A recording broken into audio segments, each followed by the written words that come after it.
1, 0. Real people, real issues, real life. Talk Recovery Radio.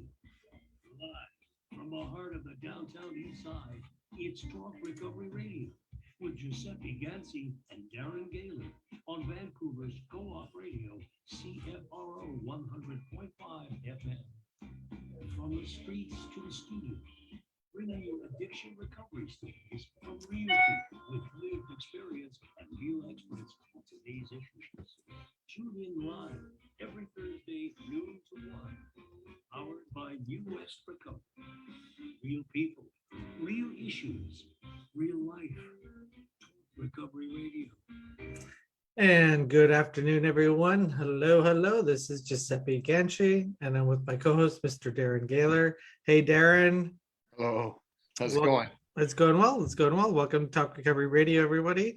If you're watching us on YouTube, hit subscribe to our channel. If you're watching us on Facebook, click a like. You can catch us on a bunch of restreaming devices, but our home is the Vancouver Co-op Radio. Shout out to Vancouver Co-op Radio, 100.5 FM.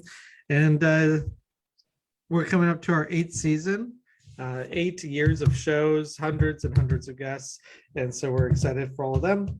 And a special shout out to Jordan Bowman, who is our show coordinator, who puts together our shows for us. Thank you, Jordan. Yeah, it's been some good guests recently. Last week, if you were listening or watching, we lost our first guest. We didn't know what happened. Well, yeah. His power went out. So I mean, it's good to know that he wasn't lost. It wasn't us. Yeah, exactly. It wasn't us. So yeah, guess what I did last night? I watched. I was only going to watch one episode of Dope Sick, and then it's like 1 a.m. in the morning, and I finished watching all 5 shows. So it was research. Yeah, it was research. You had to watch it all. My roommate was having a blast watching me watch it too, because it's interesting, Darren. Like we talk about this every week, addiction recovery issues. Most people don't. And so some of the innuendos that were going on in the boardroom of the Sackler family and some of the conversations and the hidden messages, like I got right away, like, oh my God, that's so bad. And he's like, what? What's wrong? And I'm just like, the idea that, so anyway, Dope Sick, it's with the Sackler family and Oxycontin and, the misguided information they provided that Oxycontin was an addictive and how it ruined America and so forth. One of the things I wanted to point out was, so apparently the Sackler family funded a bunch of nonprofits called the Pain Management Association, the American Pain Society, like 9 nonprofits, completely funded, almost all of them, to create the narrative that there was this pain management that Oxycontin can fix, right? And he's just like, yeah. And I'm like, don't you see the problem with that? And he couldn't at first until like long explained to him. I mean, that's really why we're in this addiction crisis. It's the idea of capitalism in pharma is a real dangerous thing. So I remember being in Portugal where the government runs their methadone and Suboxone. There's no private money to be made on that when it comes to prescribing. But they say in the movie, if you didn't prescribe Oxycontin, you could get sued by the patient because you're not dealing with their pain, because the American Pain Society says that this is real stuff. Yeah. It's so scary, Giuseppe. I mean, I'm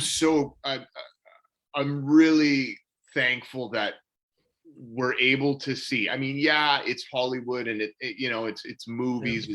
It's not, a real life documentary, but it's not far from the truth. You know what I mean? If not as much of the stories as they've been able to gather. We know the payout that Purdue was, forced to pay. So it's absolutely terrifying to know that happened.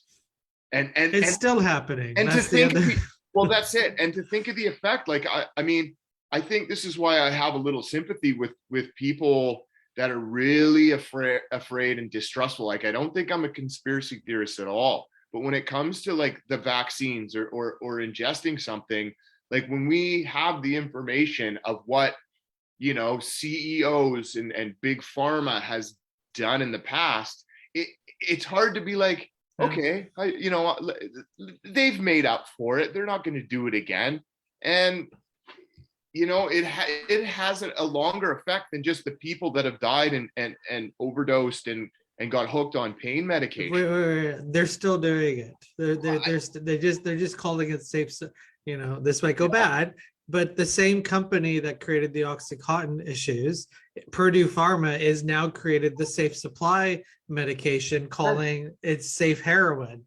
Yeah. So they have all these nonprofits saying, you know, that it's safe and this is evidence-based. And I mean, the whole thing, if you watch the movie, in hindsight, you're like, oh, this makes total sense. But picture being in the room in the 90s and the 2000s, being that person that's saying, hey, this pain thing and is not real. Like, this medication is not fixing anything. You were considered crazy and you're going to get sued. And now here we are, you know, when Giuseppe says, hey, maybe we should take a look at safe supply and really understand, like, is it actually safe? Yeah. I'm the crazy, right? And so watch the movie, make up your own mind. I mean, at the end of the day, we have choices to make, and those choices are yours. And you do have free will to make those choices. And I have free will to say what I want on Talk Recovery Radio. I think I do anyway. We bring you addiction and recovery issues every week on Vancouver Co-op Radio. You love us or you hate us. I love you. Doesn't matter. Darren loves us too. We bring guests from all around the world to talk about different issues. And today we're going to be talking with one of those guests, and then we'll have our second guest coming on halfway through the show. But Darren, who are we talking recovery with today? Yeah, I mean, I'm excited. The fact that we've been able to bring on, you know, people that are right into the actual solution and doing things to make real change in the realm of addiction and recovery. Just like today's guest, we have Kim Bemis. He's the executive director of Gobi Support Incorporated. It's a support company that is a comprehensive educational program, web-based application, a nonprofit organization dedicated to helping middle and high school teens and families rethink their relationship with drugs and alcohol. I mean, such an important demographic of people that we need to start this conversation with. I mean, we always talk about treatment and therefore we miss out this group of where it starts. And that's my first question, I guess, Kim, is, you know, what was your experience or what was the desire and the influence and the inspiration to build this? Well, thank you. And thank you for giving me the chance to meet with you guys today. I really appreciate the chance to talk about my program. And, you know, it started sort of as a personal issue. I'm a person in long-term recovery, which means for me, I haven't used drugs or alcohol since August 13th, 1988. Oh, and been a while. And I'm a serial entrepreneur. There's probably a program in there somewhere about that. But I worked at the Hazelden Foundation for a while and helped them in the 2005 to 2008 era sort of think about their online drug and alcohol presence. We were in the process of launching the first post-treatment online support program called the MORE program, or the Mine Online Recovery Experience. We were in a meeting one day, and the company that was developing it for us said, you know, this is great, but it's really only for people who have been through treatment. Right. We've got this whole universe of people out there who don't really even think they have a problem yet. So I started doing a little research, and Hazelden really didn't have much to address the front end of the problem. And so I became sort of interested in that. In fact, the only thing that they had was a workbook called Teen Intervene. It was written by a guy here at the University of Minnesota. And there was nothing for adults. And So my journey is, the recession hit. I left Hazelden in 2008. Started another couple of ventures in the recovery field, but was eventually approached by somebody who was doing a program for teens in recovery. And she said, look at, we get all these families who call us and they just found, Johnny with a bag of weed and they don't know what to do. And I said, have I got an idea for you? Because at the same time, I had a kid who was experimenting with weed and I couldn't find any kind of consequence for him because punishment doesn't work. Right.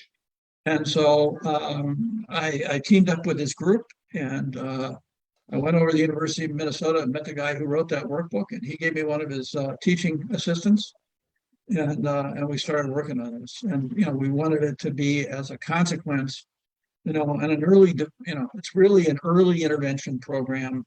And as you mentioned, it's really trying to see if we can head kids off from developing, an addiction problem. I mean, it's so relatable across the world. I mean, here's a guy that worked in one of the most renowned treatment facilities.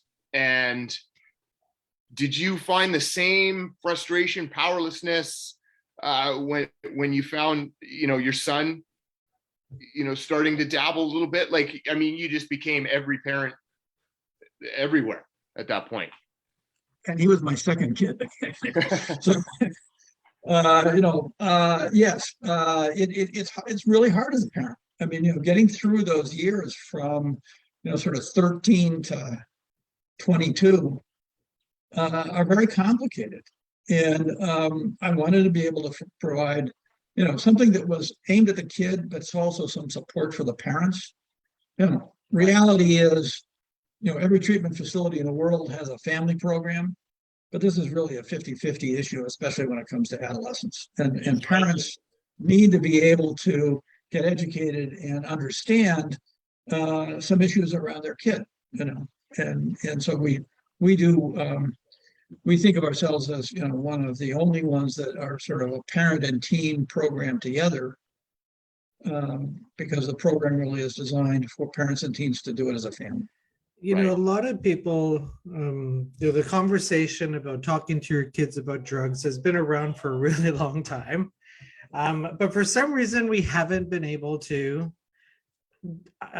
just have a way of doing it in a way that's become normalized, because you've got the just say no parents, and now you've got the harm reduction parents, and you've got these policies and people. I don't know how much of this is in the States yet, but especially here in Canada, you've got two worlds. You've got, hey, my kid's doing drugs, I'm going to send them to rehab, and I want them to stop. Then you've got the schooled parents that are, if you don't shame, no stigma, make sure your kids don't use alone, let your kids use in your basement so they're not alone, have naloxone on the dining room table. Like literally there's those two worlds, and parents, sadly, how do I say that? Because we work in a treatment center, I work anyway. It really depends on where you land. If depending on who the interventionist or who the clinician is that you walk into, it's their agenda. It's not like, it's like parents have no idea. They have no idea. So how do we fix that? And how are you dealing with that issue? And what do you recommend to parents? Are you telling parents to have an naloxone kit and let their kids use in the house? Like, where do you fit in on all that? We're a harm reduction program. Okay. Basically. We do not advocate for adolescent substance use. On the other hand, I can't tell a 16-year-old girl that she could never drink again for the rest of her life. So we're somewhere in the middle. But we do try to help parents address this issue. And one of the ways we do that is part of the program. So if I can for just a second, so the program is a 21-day online program. Every day, the teen gets an assignment that's either texted or a parent through our app. And the assignments are short answer, long answer, multiple choice, or activities. And the activities can sometimes be things like do a good deed even if nobody notices. Cool. Parents, on the other hand, get 21 days of email. And we built that based on some work we did with an organization that educates parents on adolescent substance use. And then some of the responses that we've had from the thousand families that have done the program. But one of the most important parts of this program is that the activity is, 3 of the activities are take walks together. And when we built the teen content, we hired teams to actually write the clinical language, get it into teen language so it didn't sound so clinical. And the teens then actually wrote the questions that the parents and the kids have to talk to each other about as they take these walks. And walks are really important. And the problem is, we as parents don't have a good language to start talking about this, and it gets sitting around the dinner table or in the kid's bedroom.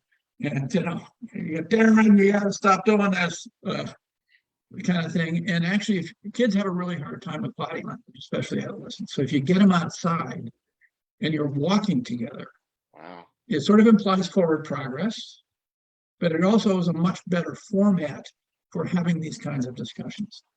And the other thing that we really talk to parents about is you got to be, we all make the mistake that your 13 or 14 or 15-year-old kid now they know you now can sort of start to let go, right? They're supposed to be adult. They're supposed to throw all that stuff out. You got to go the other way. You got to be more involved. Here in the States, there was a Monitoring the Future study that said something like 85% of the kids who think they're going to use at a friend's house whose parents aren't there. So you got to know where your kids are going. You actually got to, it's more important to have dinner together. It's more important to be in their lives. It's more important to be talking to them. You got to actually be more engaged in your kid's life. And that's kind of the opposite of the way we've thought, we've raised teens in the past. They're supposed to be growing up. They're supposed to be adults. They can still do that, but you still, you can't unplug totally. You have to know where your kids are going on the weekend and what's going on. Right. It brings up this notion that there is no, specific recipe for a young teen that, to experiment, or right, whether they grew up in foster care or grew up with 2 loving parents or grew up with a parent in recovery. It seems that adolescence is its own sort of entity, and is that is that true? Is that correct in your experience? Mm-hmm. And that being said, there's an information for the child that grew up in foster care. There's information for 2 parents that are together. There's information for parents that have split. There's is it general, and does that cause does that cause a delay, or is that the only way to approach it, really? Sorry, I guess I'm a little confused by what you're asking. When we're each family, like as a therapist, they sit down, they get all the information, right? Mm-hmm. The relationships within the family, and in this, broad format, does it hinder anything by being sort of generally sort of dealt with, or is it just information that wasn't there before, and that's always better than nothing? Well, we really try to. The parent program as it is really targeted to the individual person. Okay. So it's general. It's really it's their information. So whether they're married, divorced, separated, whatever, it's really about their relationship with their kid, right, as opposed to the family situation. And to me, addiction is kind of a nature-nurture issue. As I'm sure you guys have heard stories, the first time somebody used their drug of choice, they were off to the races. They should have gone directly to treatment, do not pass go, do not collect $200. And then there are people like me who, over a period of, using marijuana for 20 years, I developed a problem that I couldn't stop. And, my drug of choice was smoking pot. I smoked pot every day for almost 20 years, and because I couldn't stop smoking pot. It's amazing how many people don't think that's a problem. It's legal here in Canada, marijuana, and It's interesting. I got a message on Facebook just a couple of days ago from an old friend that I knew when I worked at a restaurant many, many, many, many, many years ago when I had hair, and he was a big pothead, and then he through Facebook he knew that I got into recovery. I haven't seen him in over 15 years, but I got a message. Like he's kind of asking for help but not asking for help. It's like, wow, you've been smoking weed since then, eh? And how anybody thinks that's like organic and healthy is just like, I just can't even believe it. One thing I really like about what you just said, though, is one thing we really stress on this show. If you're watching or you're listening, if you have a loved one or a family friend, who should be a loved one, that you think needs rehab or treatment or needs to get well, you also need to put in your mantra that you need to get well too. Like it's real, like it's not just a one person, this isn't a biological issue or somebody has an issue with their heart and they go to the hospital and you just send flowers. This is totally different. It's like it's a family affair. And one thing that you can do to an addict or an alcoholic or a person that has substance use disorder, whatever you want to call it, to make yourself happy, the gig is up when the people go to Al-Anon and Nar-Anon and these other families, because they get it. They're like, oh, now I get it. You will sell my wedding ring to buy your dope. Like there's no line in the sand, when it comes to addiction. So it's really important, we have a family program too, and it's amazing. Like some wives, some partners, they're like, no, I'm busy on Wednesdays. It's like, message doesn't matter how, like you need to get help too, so that's important. You focus on teens, we like to call them emerging adults and so forth. Big discussion on your website about marijuana and vaping and vaping,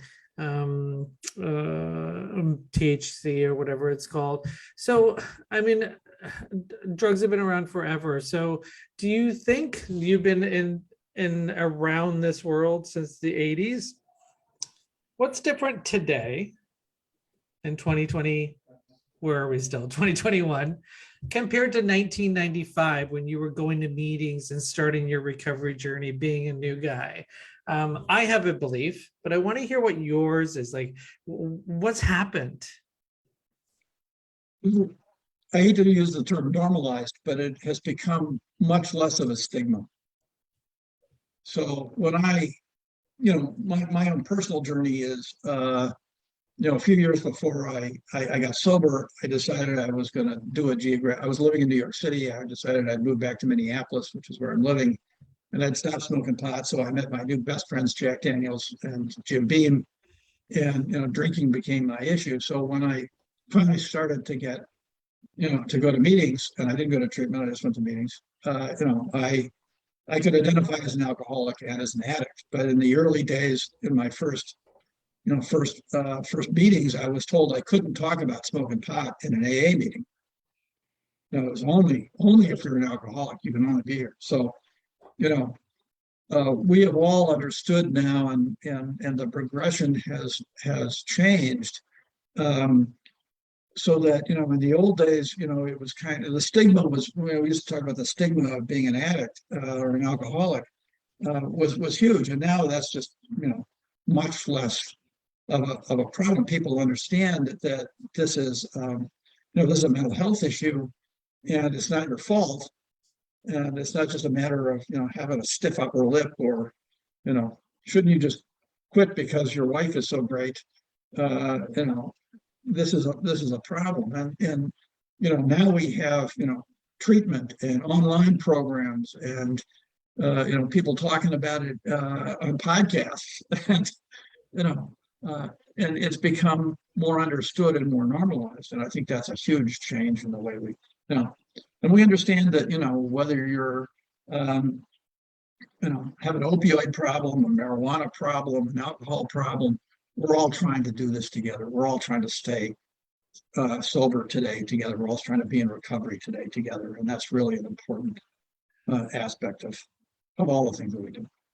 And just along that same line of Giuseppe's question, I wonder your personal and even professional opinion.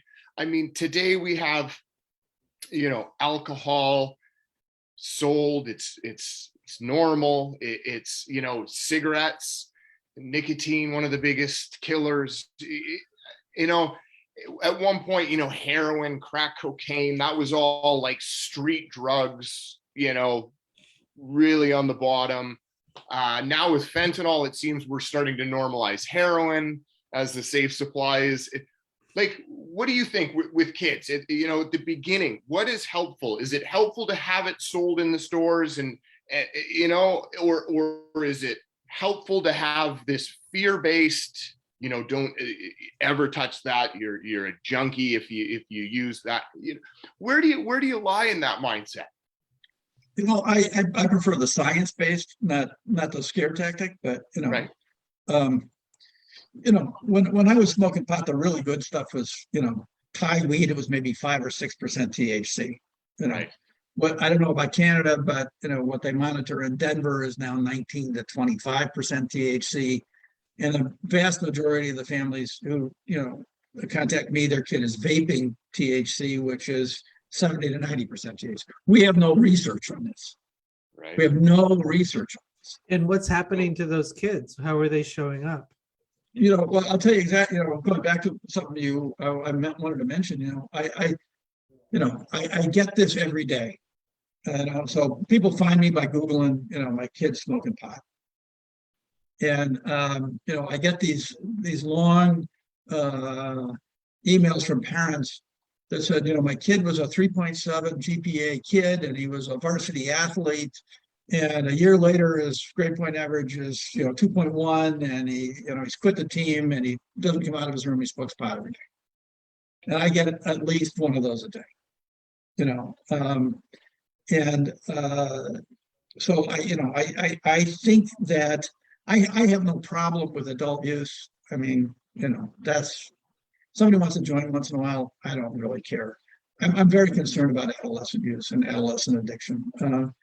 My old stomping ground, Hazelden, 90% of their adolescents in 2020 were admitted with cannabis use disorder as part of their diagnosis.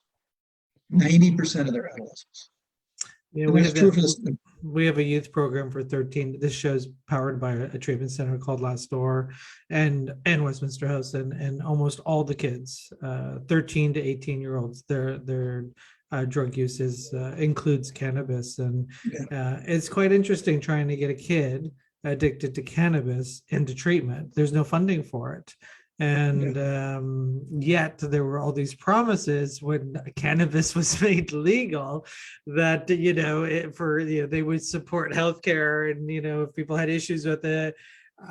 I don't know if somebody can send us a link, because I don't know of anything in British Columbia or the country of Canada where there is a cannabis fund from all the tax dollars made from cannabis sales that helps teenagers that have issues with it. Like, not even a website with an application. Hey, is your kid addicted to weed? Let's investigate if it has anything to do with legalization. Like, there's just nothing out there. All this rhetoric, a couple of years ago on how legalizing cannabis, which I too, okay, go ahead and smoke cannabis, but there was all this rhetoric that it's going to help, kids if they do get addicted. Well, there's nothing. Like, do you have anything in your world if a kid is smoking, vaping, THC and cannabis to get help from the state?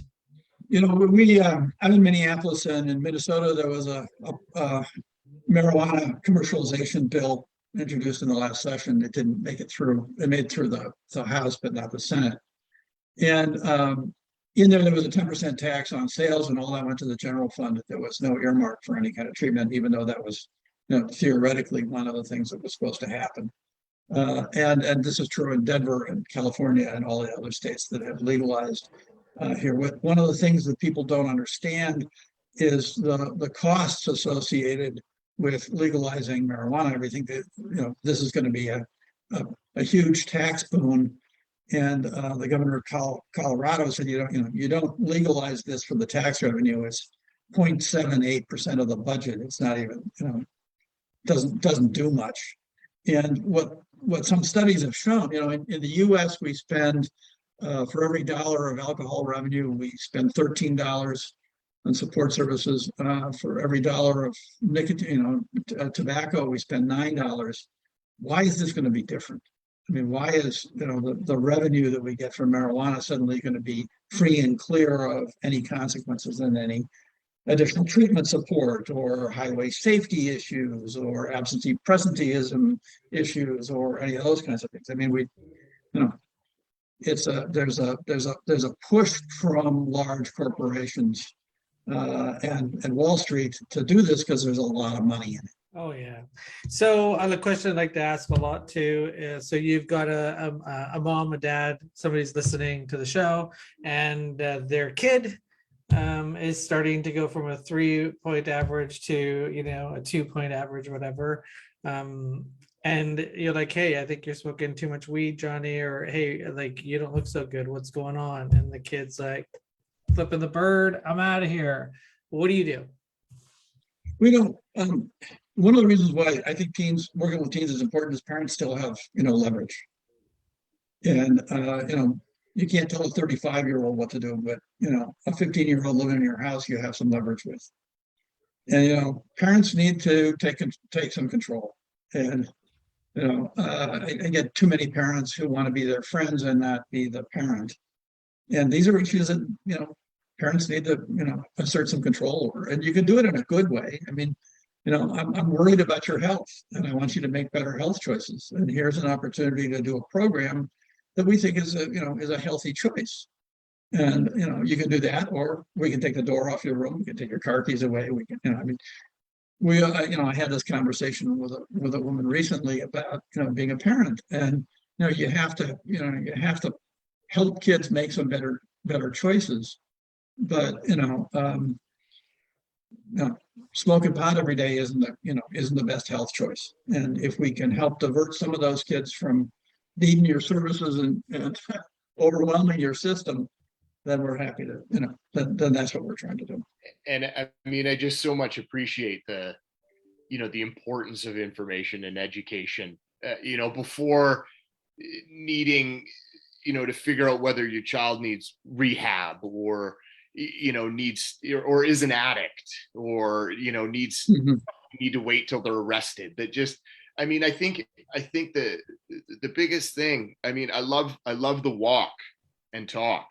I mean, just the approach in and of itself, that can be generalized throughout this whole conversation of what the first thing to do is consider your approach. I mean, I know as a parent, even if it's like a 6-year-old, where I'm not worried about addiction just yet, but when he does something risky and wasn't thinking or didn't see the consequence, I mean, that panic that's invoked in me and that frustration, is so quickly to punish and to want to be mad. And I'm sure without that reflection, that self-awareness, how that just gets carried out with everything.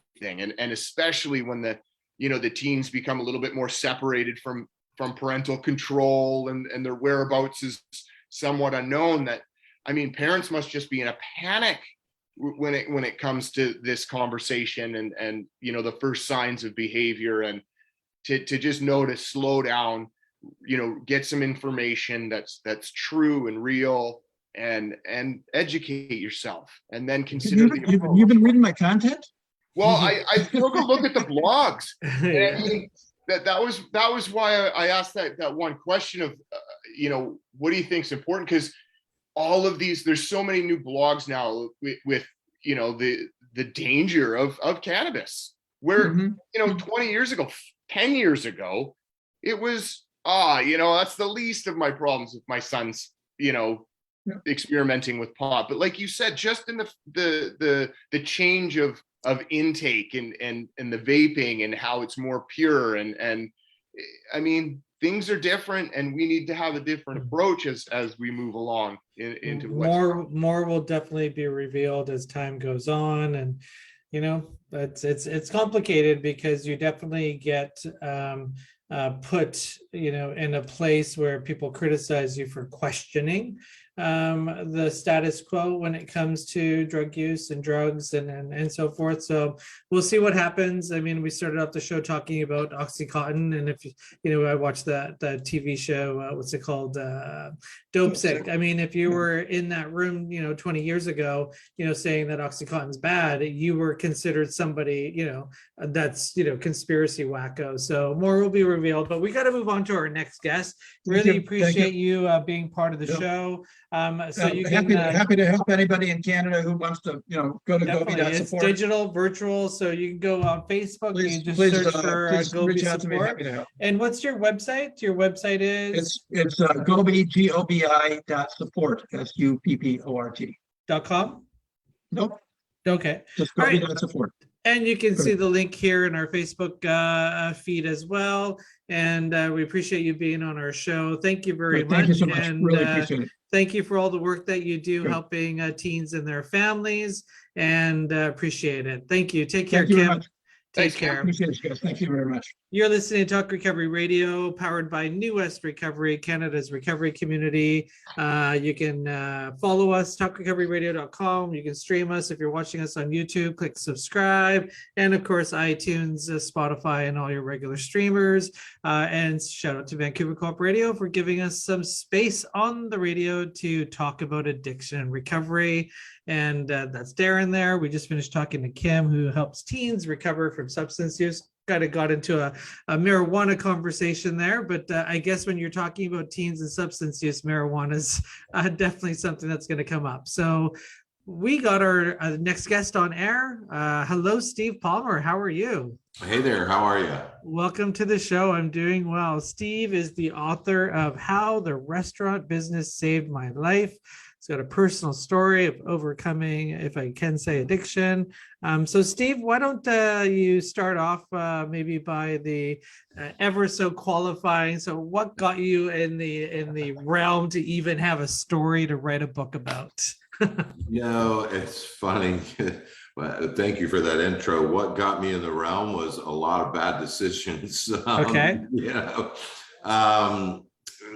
So I've been sober. I just celebrated 20 years free from drugs and alcohol, and my book, it's Say Grace: How the Restaurant Industry Saved My Life. And the word grace is probably one of my favorite words, because it's one of the definitions is a gift freely given without expectation of return.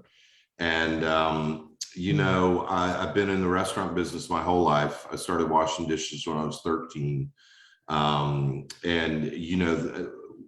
Would never say the restaurant business made me an alcoholic or an addict, but certainly, I drank at 11 years old, experienced trauma, my father dying and my grandfather dying at 10 and 11 respectively. And I mean, it was instantaneous. The first drink lit the fire of addiction that I spent the next 2 decades really trying to kill myself. Was homeless at one point, an IV drug user at another point. Along that way, found the restaurant business, and found an environment. Thankfully, this is changing, but found an environment where all those behaviors were accepted. Right. But the reason that's subtitled to that book is How the Restaurant Business Saved My Life. It's really kind of twofold. I mean, the most obvious is that the owner of a restaurant that I was managing did an intervention, and I went to rehab. So Right on. that's, sort of primary to that. But even before that, I wrote a lot about, even as dysfunctional as that acceptance of bad behavior was, it was the first place in my life that I felt like I belonged somewhere. And by belonged, I mean, I love hospitality. I love serving other people. I love the restaurant business. It's a hard business, but there's a bond that gets created. When you work in a restaurant, those people are your roommates, your drinking buddies, your girlfriends, your boyfriends. There's a bond that happens in hospitality, and I think it draws a certain person. And for a long time, sadly, addiction and excess have been very celebrated, right? Even at the level of the media, you know, the bad boy chef with the tattoos and the whiskey collection and, you know, all those sort of things. And I got sober at a time where we weren't talking about mental health, where there wasn't a talk recovery radio, where there, you know, I mean, it was not cool to be sober in 2001, especially. And if you were hanging around with me, you were definitely not cool. Right. Like, get away from me! Oh my Right. God, it's like you're like garlic. So this is a pretty hot Ruining the topic, buzz. really hot Yeah. topic, because this is the hospitality industry is probably one of the, you know, up there at the top of triggering people to relapse. So I really want to know how you ended up overcoming that, because I know tons of people, especially in the LGBT community, you know, where you get clean and sober, you go to rehab, and, you know, this is a personal lived experience story for me. You're in rehab, you go to Pride, and everybody you look up to is in a beer garden or they're at a bar, you know, watching the drag show. Right. And everything is around alcohol and drugs kind of on the side. So you're like, you know, the hospital, how do I enjoy the hospitality industry as a spectator or a Right. participant? But then there's the other side where a lot of people, you know, work in the hospitality industry and they're wine sommeliers, and, you know, between 7 p.m. and 10 p.m. they, you know, can put on the white shirt and do the show, then they get their cash tips, and by 12 o'clock they're in a crack house, you know. And that was the story of my life for a long time as well. So I'm like on the edge of my seat here, because it's like, oh my God, I worked in a restaurant. And then how do you know, 6 months clean, how do you go back to that world? You know, so there's two questions in there. So I want to start off with as an employee. So I know lots of people that work in the hospitality industry that are struggling with that. So what are some of the things that you can suggest, or do you talk about it in your book on how somebody can go back to work in the hospitality industry, serving a tray of tequila shots and not drinking one of them? Sure. So, you know, I mean, worth mentioning, it took me 3 attempts to get sober. So that last rehab 20 years ago was my 3rd attempt. I was broken and I was ready. I think the true blessing of my life, in 2016, just a side story, if you'll indulge me, we had a chef, Ben Murray. Ben was a 20-year friend. Ben committed suicide while we were opening a restaurant and shot himself in a room. We didn't even know he was struggling, let alone suicidal. He was not a depressed person. And I was so struck. So that on opening night in that restaurant, there were 4 sober people that would have done anything to help Ben if Ben would have just said, hey man, how are y'all doing this? Because I can't. So from that, another sober friend and I, we were like, we have to do something. So we started a community called Ben's Friends, named after Ben Murray. We thought it would, I'm in Charleston, South Carolina. We thought it would be, you know, a little local support group. It's not affiliated with a 12-step group, but it's very similar. We meet, we talk. Anthony Bourdain killed himself about 9 months later, and literally overnight, the New York Times, the LA Times, the Wall Street Journal started reaching out. What is this Ben's Friends? And then a chef in Portland would read the article and go, I want to do a Ben's Friends. So we're actually in 14 cities now. We have 21 Zoom meetings a week on bensfriendshope.com. So the more direct answer to your question is, you've got to have a community to support you in this endeavor. If you are, you know, the first 5 years of sobriety for me in a restaurant, I didn't know I didn't know one other sober person in the industry. So I went to the traditional way of going to 12-step meetings, and it was really lonely, to be honest.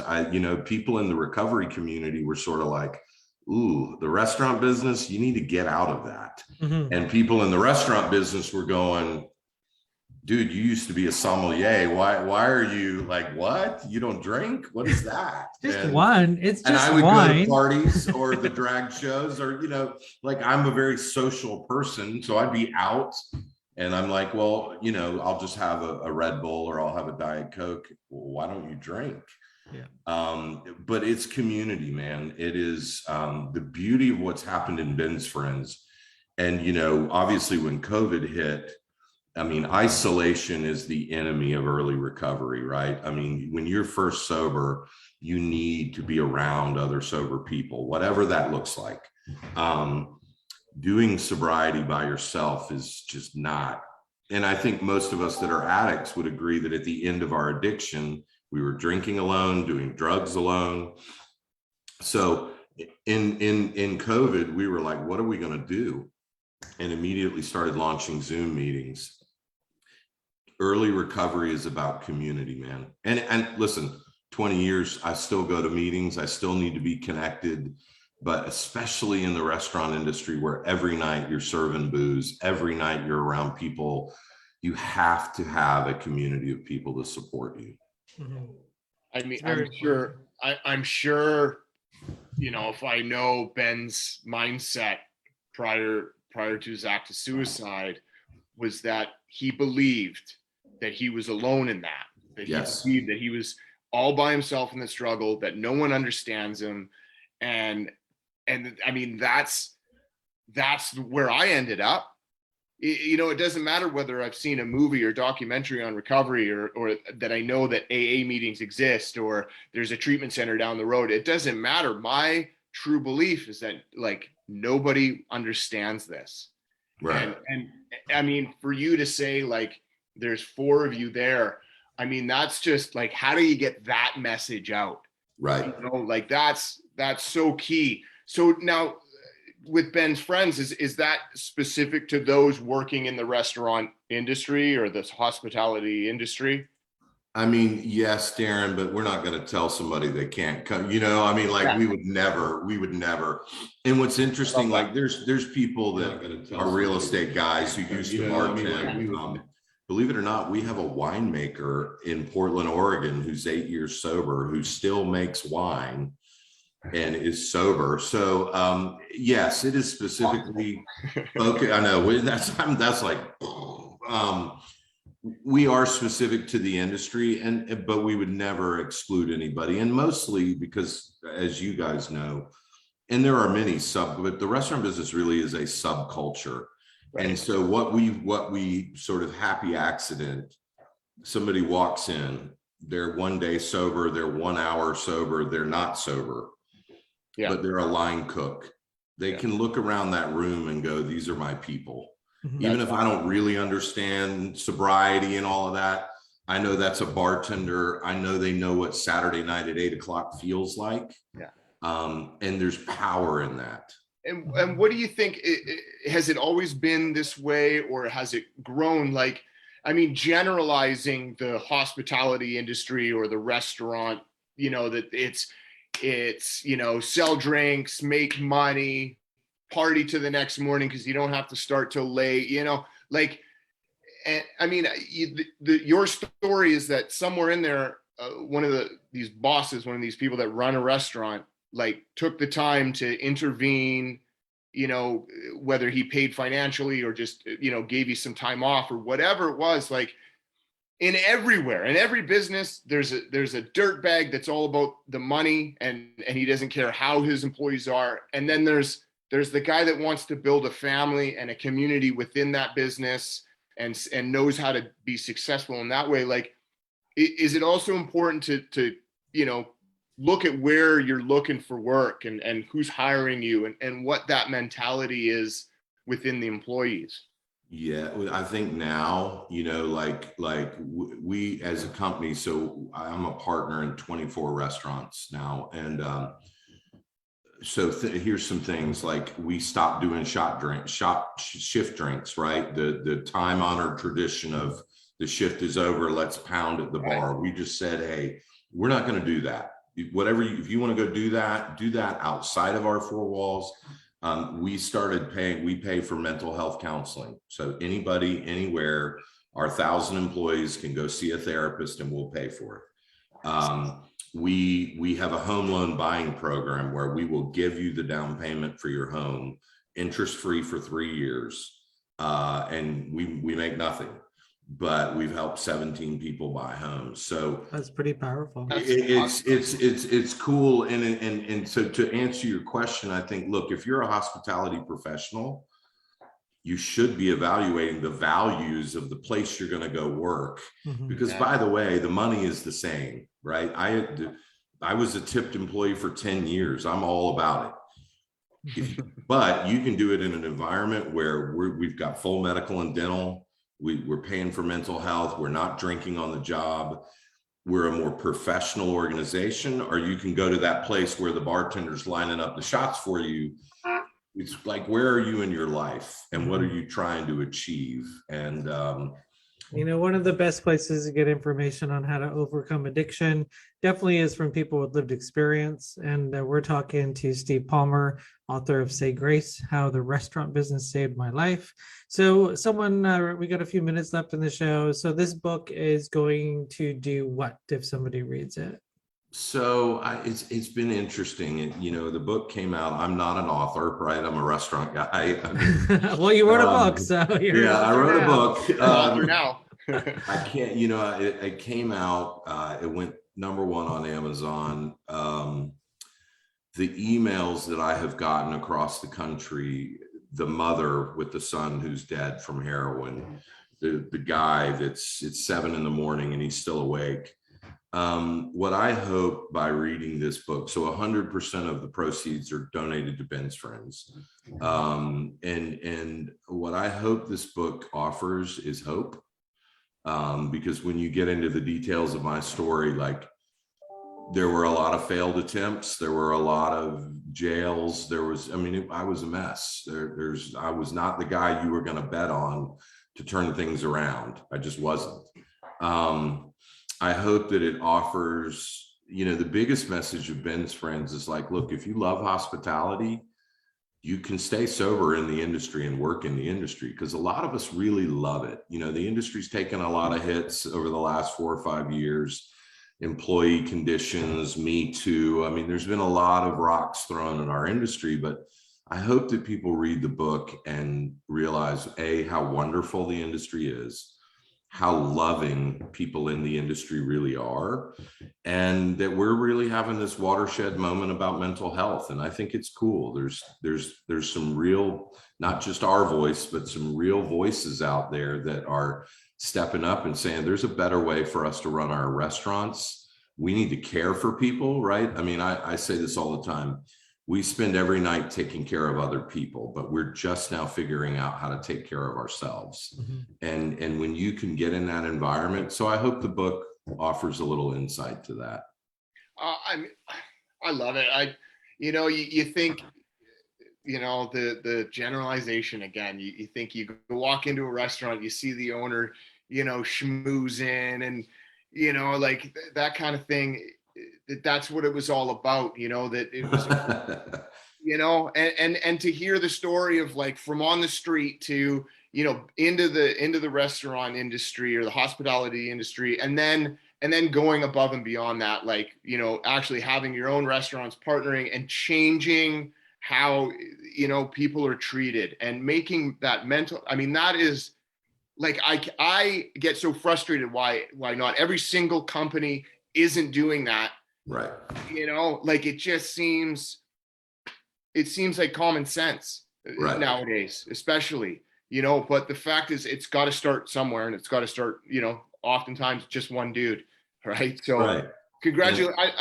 I want to know if there's going to be any restaurants in Canada. Are you going to, and I say this all the time, like I can't change. Restaurant work is hard, right? It's hard. I can't change the work, but I can change how it feels to do the work.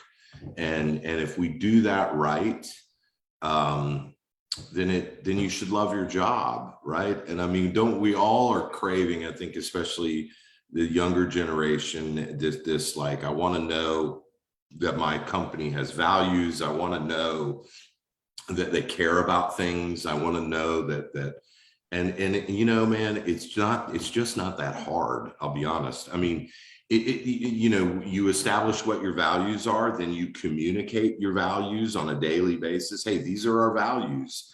No, we're not perfect. No, we don't always live up to them, but we're here and we're listening. And I don't know, it just, if you have a heart to take care of people, it's like the natural extension of those values. Yeah, somewhere along the line, the corporations left that ideal. And you know, I just to brag a little bit, I live in a small town outside of Vancouver, BC, and my family's business that my great grandfather started just celebrated 101 years. Wow. Like, you know, it's a small lumber yard, but when you're describing like how my grandfather, how I remember him being with the employees and the customers, like he'd let customers come in and write a list. If they didn't have money, it was an IOU for a later time. And it built a company of value more than the product it was selling. And I think that's just what you're describing. And that can happen in, you know, across everything. I mean, the charities and, you know, the taking care of your employee part, I think can bring just as big a success as focusing on the dollar itself. That's right. Definitely. And Called community capital, investing in your community and investing in your people. Website aboutstevepalmer.com. You can check out, get information on how to get the book and just other information on his website. I'm sorry, but Ben's Friends, how does one get connected with that? And is what's the website there? And if somebody wants to join that group? Sure. It's www.bensfriendshope.com. And we have people from London, we have people from Canada, we have people all over the world dialing in on Zoom. And like I said, there's 21 meetings a week. There's women's meetings, there's late night meetings, there's men's meetings. And there's just the best people in the world are there, and people that care and have no motivation but to help other people. So it's pretty cool. Excellent. Well, in honor of Ben Murray. Yes. You know, and unfortunately, I mean, hundreds and thousands of people now that are dying as a result of not being able to say. I mean, there's countless lives saved as a result of this getting out there, and yeah, that's awesome. Thank you. You're listening to Talk Recovery Radio, brought to you by New West Recovery every Thursday, noon to 1, Vancouver Co-op Radio, 100.5 FM. Darren, always good to see you. That's a wrap for this hour. If you like what you're listening to us, let us know. If you don't, we still love you. Welcome to the show every Thursday. Take care, Steve. Have a good one. Best wishes to you on your book. Gents. And thanks for all that you do. And you can stay sober in the hospitality industry. That's the message of today. You can learn all about it on aboutstevepalmer.com. Take care, everyone. Bye. Thanks.